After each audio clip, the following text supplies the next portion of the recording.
Hopefully I'm not doxing myself by telling this, but I'm a graffiti artist, or, depending on who you ask, a delinquent. I'm fine with either label. The point is, I love working with spray paint. Give me a can and a surface, and I'll make it mine. The tagging community, though, awful. Most of the people I've met are unfriendly, territorial, and quick to destroy someone else's work. There's no real respect between artists, which is why I've taken a different approach.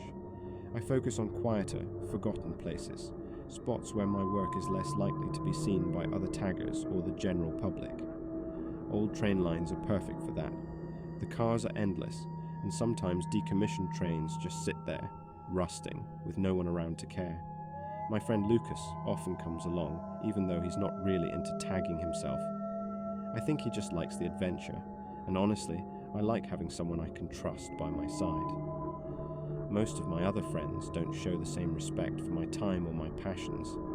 One night, around a little after 10 p.m, we were walking an abandoned stretch of tracks I'd found earlier that day on Google Maps. Lucas had brought weed, and while I'm not a big smoker, mostly because I tend to get anxious when I'm high, I joined him for a joint to match the vibe. As we wandered along, we found a massive, rusty freight train sitting in silence. Oddly, it was spotless, no tags, no markings. I figured it must have been dropped here recently. My excitement spiked. First dibs on a perfect, untouched surface. I tossed Lucas a can, even though I knew he probably wouldn't use it, and got to work. In about 15 minutes, I'd put up 3 decent tags, 2 paint cans completely drained in the process. I have a bad habit of just tossing the empties. There's something satisfying about hearing that hollow rattle as they hit the ground. Lucas had lit another joint while I worked, ignoring the can I'd given him. I should have stopped there, but I joined him again, figuring nothing bad would happen. That was a mistake. Just as the last sparks from the joint faded, a muffled clang echoed through the night. It came from somewhere behind us. We froze. The sound could have been outside the train, or inside one of the cars. I wasn't sure which possibility scared me more. A full minute passed in silence. Then, I pulled out my phone and started recording. The video caught the moment the sound repeated, louder this time. Someone had picked up one of my empty cans and hurled it toward us, and then they started shouting. "You better not trip, boy." The voice was close, too close. That's when a gunshot cracked through the air. Lucas nearly fell trying to run, and my thumb slipped off the record button, cutting the video short. We sprinted down the tracks, hearts pounding, until we hit a main road and kept going until we were far enough to feel safe. We didn't talk on the way back to the car. What could we say? I couldn't call the cops. I was trespassing and vandalizing, and honestly, I didn't want to know what would have happened if we hadn't run. Weeks later, I went back in daylight, this time armed with my Glock 17. The train was still there, but my tags had been painted over with thick, ugly red blotches. Someone had deliberately erased my work. While looking around, I found a train car with its door wide open. Inside, the space was empty, except for a single chair in the center, ropes and chains scattered on the floor, some wrapped around the chair legs. The smell of bleach was overwhelming, like the entire place had been scrubbed top to bottom. I pulled out my phone to take a picture, but a faint metal clang echoed somewhere farther down the train. That was enough. I got out fast. I've told this story to a lot of people, and no one can explain it in a way that makes sense. Why erase my tags? Why chase us with a gun? And what was with that chair in the middle of an empty bleach-soaked train car? I still think about it, especially late at night, and sometimes, in that quiet stillness, I swear I can still hear the echo of that gunshot.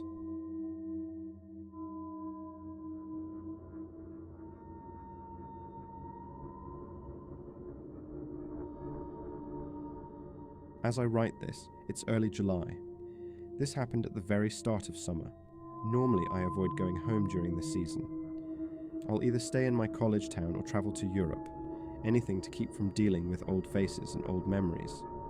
But this year, neither of those was an option.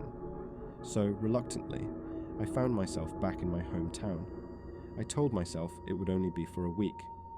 After that, I'd be on a plane to Germany. I didn't really want to see any of my old friends, but I also didn't want to sit around my parents' place all day. So I kept myself busy. early mornings, long hikes, aimless drives, and movie marathons, but on my last day, I was restless. Everything I'd been doing felt stale. I wanted something different, something that would break up the monotony. Years ago, my friends and I used to train hop, one of the many reckless hobbies I'd since cut out of my life. But that day, the urge came back. What the hell, I thought, grabbing my keys. I drove to a secluded stretch of track I knew well. Freight trains came through often, and the surrounding trees and thick foliage made it easy to stay out of sight. The last thing I needed was trouble with the law after staying clean for so long. The layout of this spot was burned into my memory. The tracks ran through the woods for a good while before entering a long, straight tunnel. On the other side, there was a small clearing, and beyond that, a massive bridge over the water. When I was younger, we'd ride all the way across, but this time I was alone. I had no way of getting back to my car unless I walked 10 miles. So my plan was simple. Hop on, ride through the tunnel, hop off, and walk back. It was early afternoon, maybe 2 or 3 p.m., when I reached the tracks. After about 10 minutes of walking, I felt the familiar vibration of steel beneath my shoes. I stepped to the side, crouching behind the brush. Freight train conductors rarely cared about people walking along the tracks, but I wasn't about to take chances. I waited for a line of cars to pass before stepping out and jogging alongside one with a low ladder. I grabbed hold, swung myself up, and climbed with ease. The train wasn't moving very fast. As my car neared the tunnel entrance, I saw something strange, a quick flash of light deep inside. I figured it might be a spark, but I'd never seen anything like it here before. And then it happened. A hand reached out of the darkness and grabbed my leg. I nearly lost my footing, my heart lurching as adrenaline flooded my system. I kicked wildly, but the train moved too fast for me to hit anything.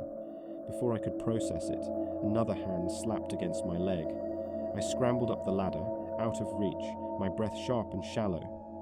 When we cleared the tunnel, I didn't hesitate. I jumped off. The train clattered toward the bridge as I stood in the small clearing, pacing, trying to understand what just happened. People. There had been people in the tunnel. But why? And why would they try to grab me? That's when the realization hit me. The only way back to my car was through that same tunnel. There was no way in hell I was walking through with those people inside. They'd see my silhouette instantly, and I'd be trapped in the dark. But I couldn't cross the bridge either. A train could come at any moment, and it was far too long to run across safely. Calling the police wasn't an option. I was trespassing. After sitting there far too long, I accepted I had no choice. I picked up a heavy rock and stepped into the tunnel. Halfway through, right around where the second hand had reached for me, I heard it, a faint click. It sounded like someone clicking their tongue, though it could have been mechanical. I froze.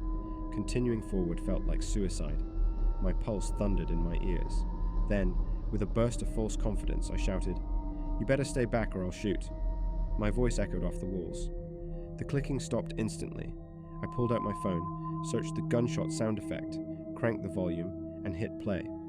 The sound blasted through the tunnel, louder than I expected, bouncing off the stone. I prayed they believed it. Then I ran. Full speed, blind in the dark, waiting for a hand to lunge out again. None did. When I emerged on the other side, gasping for air, I turned back and froze. Another flash came from deep inside. This time I saw them clearly, two silhouettes standing in the center of the tracks, facing me. I started jogging away. That's when it came, the most unnatural, guttural screech I've ever heard. Human, but not right. Something twisted. I didn't stop until I reached my car, and I haven't train hopped since.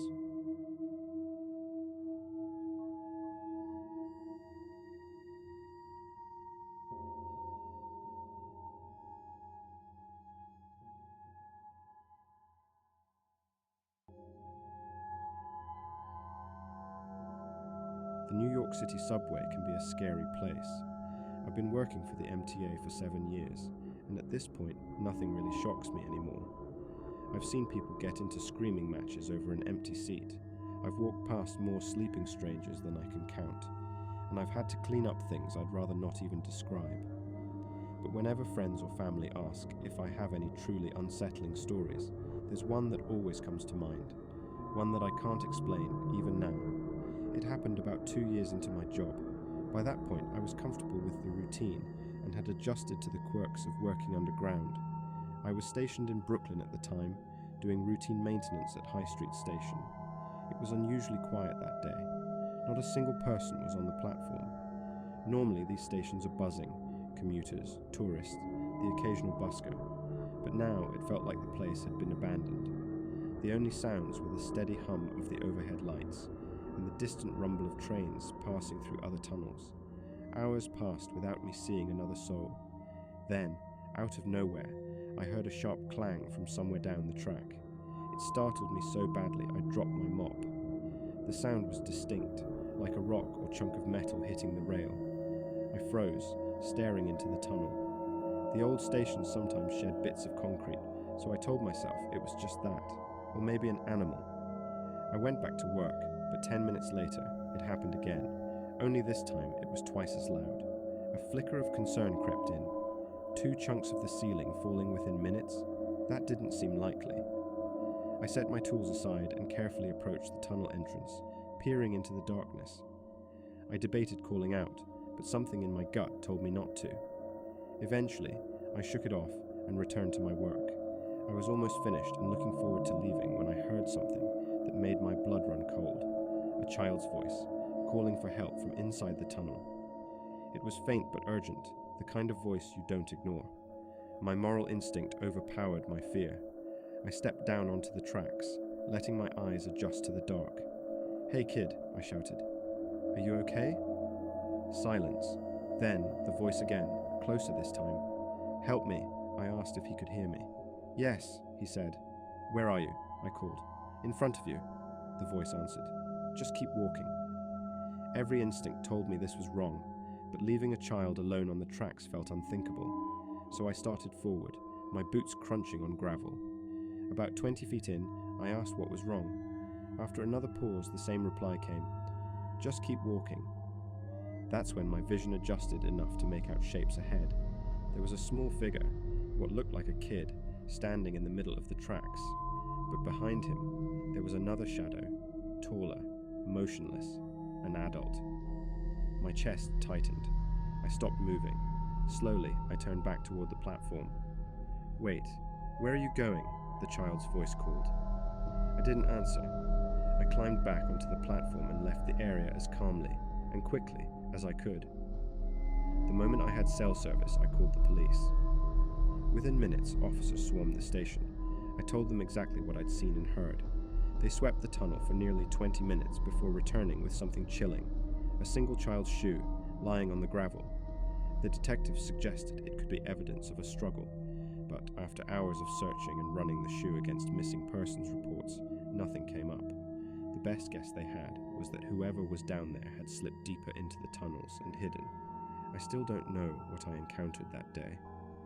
My best theory is that some predator had a child call for help to lure in a good Samaritan, maybe me, into the dark, away from the safety of the platform. Or worse, maybe it was their own child, raised into something just as twisted. I've worked hundreds of shifts since then, but I'll never forget that moment, standing in the tunnel, looking at that tiny figure with the much larger shadow looming behind it, and wondering how close I came to never walking out of there.